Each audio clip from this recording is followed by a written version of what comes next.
Here's how I process dandelions to use as food and medicine.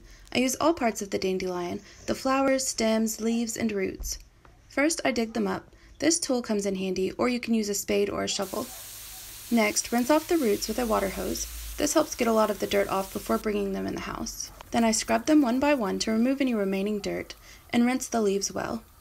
If in the flowering stage, I remove the flowers and save them in a jar to use in teas, to top foods with, fry, etc. I save any unopened flower buds to make dandelion capers with, and save the stems to use in place of noodles in recipes. Next, I separate the roots from the leaves using scissors or a knife and snip the roots into fairly even sections. I will roast these later to make dandelion root coffee and to add to baking recipes. If roasting, it is important to cut the roots as evenly as possible so they will roast in the same amount of time. The thinner, scraggly roots I put in a separate pile to use in teas.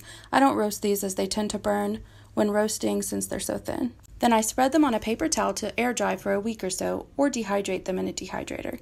I have recipes for this dandelion root coffee and cookies on my page. Next, I separate the larger dandelion leaves from the smaller leaves and toss out any funky looking ones. I use the larger leaves in sautéed recipes and soups, and I eat the smaller ones in salads, wraps, sandwiches, etc.